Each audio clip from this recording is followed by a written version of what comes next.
Welcome back to Lingua Franca, the podcast that proves business communication is not just about jargon, though we do love a good acronym. Today, we launch a two-part exploration of effective communication and its global counterpart, translation. Firstly, let's tackle the core. What makes business communication truly effective? We're not talking about perfectly formed sentence, though they'll certainly help. We're talking impact. What's the single most impactful piece of business communication you've ever personally experienced? Was it a presentation that shifted your perspective? Or a concise email that solved a seemingly unsurmountable problem? Or perhaps a well-crafted report that clarified a complex issue? Let us know on Instagram using hashtag LinguaFrancaPodcast. We want to hear your success stories and maybe some epic fails. We'll even share some of our favorites on next week's episode. Absolutely. And the key is that impactful communication isn't just about what you say, but how you say it, who you are saying it to, and crucially, why. Think about internal communication, for instance. A poorly worded email can bring a project to a screeching halt faster than you can say project management software. Conversely, a clear, concise memo can not only boost team morale and efficiency, but also foster a collaborative and productive environment. What are some of the most common pitfalls you have personally observed hindering effective internal communication? We are talking about those moments where the message got completely lost in translation, even within your own organization. Oh, the list is endless. From unclear objectives that leave everyone guessing to information overload that leads to decision paralysis, to the dreaded passive-aggressive email shudder.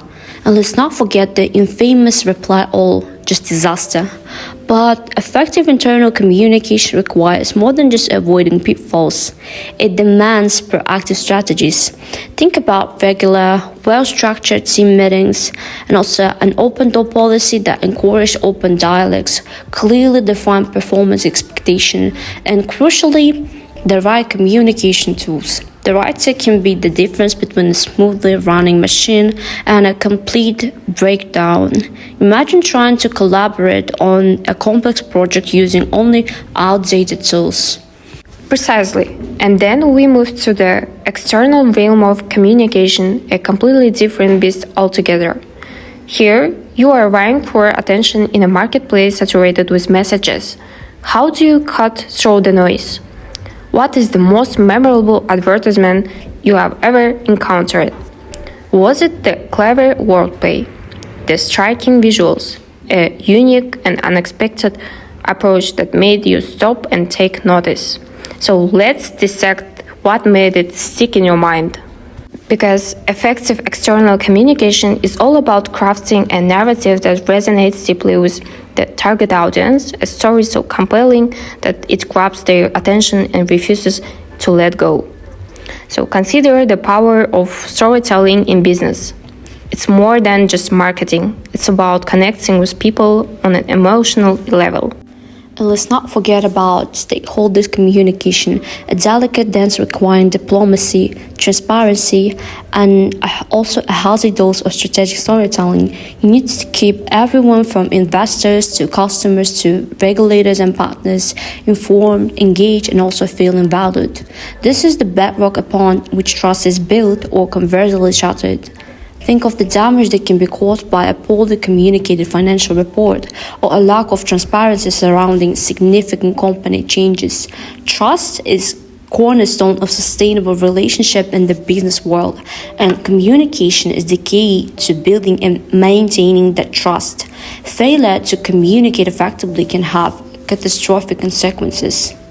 We will delve deeper into the global dimension of all of this in second episode, where the critical role of translation takes center stage.